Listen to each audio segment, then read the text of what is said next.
लेकिन पाकिस्तान में मलिक असलान नहायत अहम पेशरफ्त। और जब मैं कह रहा हूँ बहुत अहम पेशरफ्त तो ये वीडियो आज की बहुत अहम है। आज के दिन इस्लामाबाद के अंदर दो अहम मजालिस, ये 2000 पे जो पाकिस्तान मुस्लिम लीग नून के वो जो हैं हमारी मरियम औरंगजेब बहन आके बताती हैं, ये वो 2000 की बात नहीं हो रही है। इन 2000 उन दो अहम प्रोसीडिंग्स की बात हो रही हैं। एक प्रोसीडिंग तो कोर्ट में चल रही है जिसकी जो समाअत कर रहे हैं, वो जो जो लीड कर रहे हैं वो जस्टिस उमर अता बंदयाल साहब है। दूसरी जानब एक अहम कोर कमेटी का इजलास बिठाया गया कि किस तरह से जस्टिस उमर अता बंदयाल को लगाम डालनी है, किस तरह से उनको उसके मनसब से नीचे लाना है, किस तरह से उनको चुप करवाना है। और इस तनाज़र में, इस मतन में तमाम तर सियासी पार्टीज़ जो हैं वो सर जोड़कर बैठे हुए हैं, उनके वकला बैठे हुए हैं। एक जानब तो वो बैठे हुए हैं, दूसरी जानब हुकूमत ने एक मिस एडवेंचर करने की छोटी सी कोशिश की सुबह, लेकिन माजरत के साथ उनके सामने सादा अवाम, नहत्ते अवाम नहीं थे, बल्कि उनके सामने आइन की दीवार थी, वकला थे। और वकला यकीनन जिस चीज़ को ठान ले उनके साथ डील करना आपको यकीनन मुश्किल होता है। लेकिन एनीवे हुकूमत का एक अपना बयान है, वो एक बेंच चाहते हैं जिस बेंच की समाअत गरीदा फारूकी करे और दीगर इस तरह के सहाफ़ी करें। वो बेंच नहीं चाहते जिसकी समाअत chief justice of Pakistan Umar Ata Bandial साहब करें। तो ये तो अंडरस्टूड सी बात है। बाकी आज एक केस की जानिब मैं बढ़ रहा हूँ, केस के अंदर क्या हो रहा है, अहम डेवलपमेंट्स है वो आपके साथ मुझे शेयर करनी है।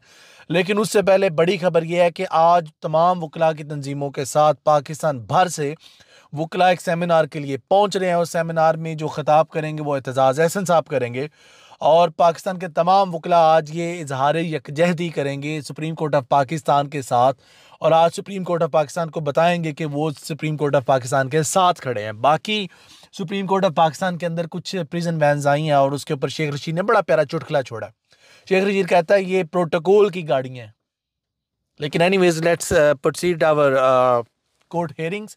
तो इस्लामाबाद चीफ जस्टिस उमर अता बंदयाल की सरबराही में 3 रुकनी बेंच ने समाअत शुरू की हुई है काफ़ी देर से। और वो कहते हैं कि जी टीवी पर चलाए एक अहम मीटिंग ये तो चल रही है, लेकिन सब एलामिया की खबरें चलाते रहते हैं। जस्टिस मुनीब अख्तर फिर वो कहते हैं, बड़े मज़े की बात कर रहे हैं, हम अभी आपको नहीं सुन रहे, हमें मालूम है कि हुकूमती कार्रवाई का बायकॉट नहीं करती, लेकिन अगर आप बायकॉट नहीं कर रहे तो तहरीरी तौर पर बताएं। यानी कि जो हुकूमती अटारनीज हैं वो अगर सुप्रीम कोर्ट के आगे पेश हुए तो सुप्रीम कोर्ट ने बोला जनाबे वाला किधर मुंह उठा के आ रहे हैं, आप अगर हुकूमत के साथ हैं तो हुकूमत के साथ बैठे, और अगर उनके साथ नहीं है तो आकर लिख के दें कि आप इस बायकॉट का हिस्सा नहीं है। अदालत ने सियासी जमातों के वकला को बैठने की हिदायत दी। उन्होंने बोला जनाब किधर, आपकी पार्टियां कह रही हैं हम हिस्सा नहीं बनेंगे और आप बहस करने आ गए मुंह उठाकर। आप पहले फैसला कर लें, अपना किबला दुरुस्त कर लें, आपने जाना किस सिमत में है। लेकिन इनको कौन समझाए, ये अवाम के सामने तो बड़ा मुंह खोलते हैं और पिछले दरवाज़ों में पैरों में पड़ते हैं। एक तरफ बेंच पर एतराज करते हैं, दूसरी तरफ कार्रवाई का हिस्सा भी बनते हैं। हुकूमती इत्तेहाद इजलास का अलामिया पढ़कर सुनाएं, जो ज़ुबान इसमें इस्तेमाल की गई है उसके बारे में ज़रा बताएं। जस्टिस मुनीब अख्तर ने ठीक ठाक इनकी ठुकाई की है। फिर कहते हैं सिर्फ अटॉर्नी जनरल को सुनेंगे, बाकी सब बैठ जाएं। आप जो प्राइवेट वकला हैं आपकी कोई हैसियत नहीं, क्योंकि आपकी जमातें अलल ऐलान कह रही हैं कि जनाबे वाला we are not going to follow you, we are not going to listen you, you don't have any credibility. If we don't have any credibility, then we're not going to listen to you. Simple is that. Anyways, PDM और हुकूमती वकला की अकड़ और boycott की भड़कें पहले चंद seconds में जनाबे वाला दम तोड़ गई। आज मज़े की जो बात है, उन्होंने बोला है भाईजान 8:30 बजे जे आप हमें सुने, वो तो पागल हैं जो हमें बयान दे रहे थे, हम उनकी भला बातों पे आप कान ना दराग करें। फिर उन्होंने बोला अटॉर्नी जनरल साहब आप क्या हिदायत देंगे हमें, आपको जो हिदायत मिली आप हमें वो बताएं। अब आप हुकूमती अदालत का बायकॉट क्या कर सकती है? चीफ जस्टिस उमर अता बंदयाल कह रहे हैं हुकूमत बायकॉट नहीं कर सकती, हुकूमत आइन के ताबे होती है। अटॉर्नी जनरल ऑफ पाकिस्तान ने जवाब दिया। फिर सुप्रीम कोर्ट एक मामले पर अपना फैसला सुना चुकी है, इस फैसले पर अमल दरामद ज़रूरी है। चीफ जस्टिस एजाजुल हसन जनाबे वाला धुएं निकाले जा रहे हैं, धुएं भी ऐसे निकाले जा रहे हैं कि तारीख याद रखेगी इनको कि इनके धुएं किस तरह निकले थे। बाकी कानून किसी को इलेक्शन मुलतवी कराने का इख्तियार नहीं देता, अदालत ही इलेक्शन की तारीख आगे बढ़ा सकती है। चीफ जस्टिस उमर अता बंदयाल फिर उन्होंने बोला कि सवाल उठाया था कि इलेक्शन कमीशन 8 अक्टूबर की तारीख कैसे दे सकता है, कानून किसी को इलेक्शन मुलतवी करने का इख्तियार नहीं देता। अदालत ही इलेक्शन की तारीख बढ़ा सकती है। 1988 में भी अदालत के हुक्म पर इंतखाबात आगे बढ़ाए गए थे। अदालत ज़मीनी हक़ाइक़ का जायज़ा लेकर हुक्म जारी कर सकती है। जनाबे वाला ये भी चीफ जस्टिस ऑफ पाकिस्तान ने बड़ा ठोक बजा कर इन्हें बोला, हम पर एतमाद नहीं तो दलाइल कैसे दे सकते हैं। Chief justice Munir Akhtar, justice Munir Akhtar, यानी कि इतनी तारीखी बेइज्जती अगर अलामिया वापस लिया है तो आपको सुन लेंगे। जस्टिस मुनीब यानी कि तारीखी लित्रोल छित्रोल जिसे कहते हैं ना, आज सुप्रीम कोर्ट ऑफ पाकिस्तान में वो हुए हैं। फिर सुप्रीम कोर्ट का फैसला बड़ा वाज़ेह है। सुप्रीम कोर्ट के फैसले के बाद इलेक्शन कमीशन ने तारीख आगे कैसे बढ़ा दी, जस्टिस एजाजुल हसन। फिर सुप्रीम कोर्ट का हुक्म इंतजामिया समेत तमाम अदारों पर लागू होता है। जब वो बात कर रहे हैं तमाम अदारे, तो वो गुमनाम लोगों पर, नामी लोगों पर, बेनामी लोगों पर, हर तरह के लोगों पर लागू हो रहा है। फिर ये नहीं कहा जा सकता ये लोग इससे एग्जम्प्ट है।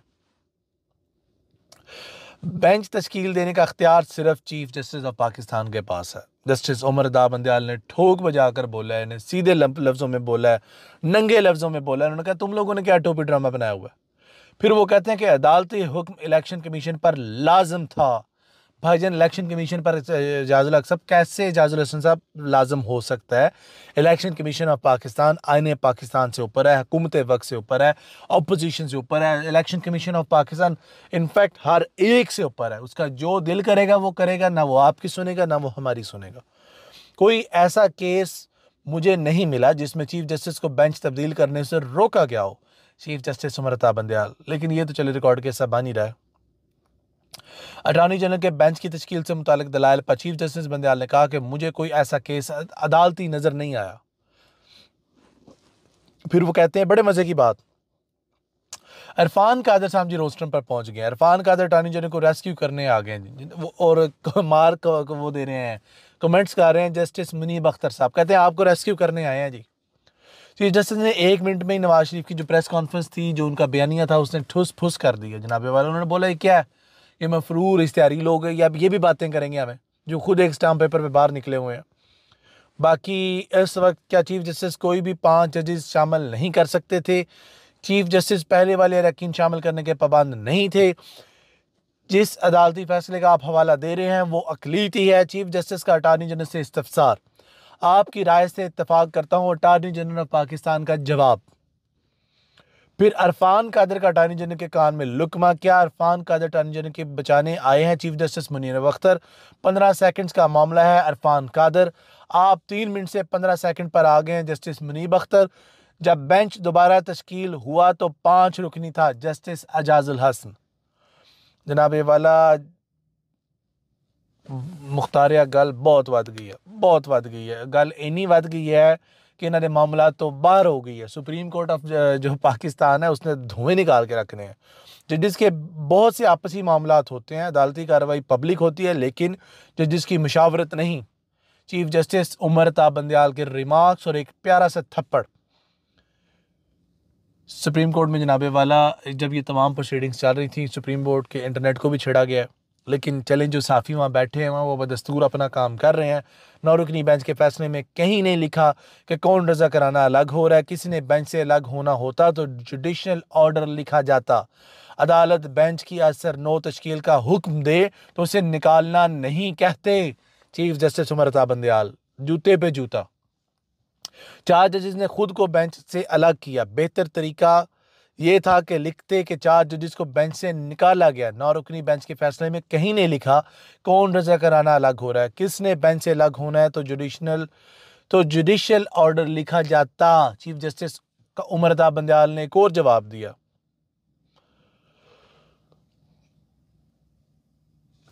ये तमाम तर प्रोसीडिंग्स एक तरफ चल रही हैं और एक तरफ एक कार्टून है। वो कहता है कि फुल कोर्ट के बजाय अब मैं 6 रुकनी बेंच की डिमांड लेकर आया हूँ और उसका कार्टून का नाम है अता तारड़। उनकी अपनी ही मंतक है और उनकी अपनी ही वो है सब कुछ। बाकी मामलात ये थे, चीफ जस्टिस के बगैर कोई जज अज खुद नोटिस नहीं ले सकता। ये भी आज उन्होंने ठोक बजाकर बता दिया कि जो लोग कहते थे ना कि जस्टिस काजी फाजिल ने खुद नोटिस लिया और फलाने ने प्रोसीडिंग्स की और फलाने ने की और फलाने की जजमेंट आ गई। जस्टिस काजी फायज़ का फैसला कैसे सर्कुलर से ख़त्म हो सकता है? अटॉर्नी जनरल सर्कुलर में आज खुद नोटिस के इंतज़ामी अहकामात को मौखर किया गया। सर्कुलर में किसी अदालती फैसले को मुस्तरद नहीं किया गया। चीफ जस्टिस उमर अता बंदयाल, भाईजान कहाँ कहाँ से चिबेड़ें खाएंगे आप लोग? जिन जजेस ने इस मामले पर राय का इजहार नहीं किया उनका बेंच बनाया जाए। अता तारड़ की अनोखी मंतक। ये तो खैर जिन जजेस के माइंड सेकुलर्स उन्हें सुनने का हक नहीं। अता तारड़ आइन ने जो 90 दिन में इलेक्शन करवाने का माइंड डिस्क्लोज किया हुआ है उस पर क्या कहेंगे वगैरह वगैरह, यानी कि बोंगियाँ मारे। अता तारड़ साहब बाहर बैठ के अंदर चीफ जस्टिस साहब इनकी क्लास ले रहे हैं और इनके पैरेलल चीज़ें चल रही हैं, और इनकी पैरेलल ऐसी चीज़ें चल रही हैं कि इन्हें खुद समझ नहीं आ रही इन्होंने बोलना क्या है, इन्होंने कहना क्या है, इन्होंने सुनना क्या है, और मामला जनाबे वाले इनके हाथ से निकल गए हैं। बाकी इमरान खान साहब की एक अपनी एक रात को एक इंटरव्यू था और उस इंटरव्यू को मैं आपके साथ बाद में डिस्कस करूंगा, लेकिन हालात ऐसे हैं कि मामला इनके हाथ से बाहर निकल रहे हैं और बड़ी बुरी तरह निकल रहे हैं। लेकिन इन्हें कौन समझाए? इन्हें कौन समझाए कि इदारों के साथ टक्कर लेना यकीनन इस हुकूमत के जो है ना आखिरी वो ताबूत के अंदर कील होगा और ये ठकवाएंगे हुकूमत वाले अपने चीफ जस्टिस ऑफ पाकिस्तान से। तो इनसे भी रिक्वेस्ट है कि ऐसे काम ना करें जिससे इनका भी मजाक उड़े और दूसरों का भी उड़े। लेकिन चलें, इनको कौन समझाए। मजीद प्रोसीडिंग्स है, मजीद अपडेट्स लेकर आपकी खिदमत में हाजिर होंगे। अभी तक के लिए अपने होस्ट को इजाज़त दीजिए। फ़ी अमान अल्लाह, खुश रहें, आबाद रहें, अल्लाह हाफ़िज़।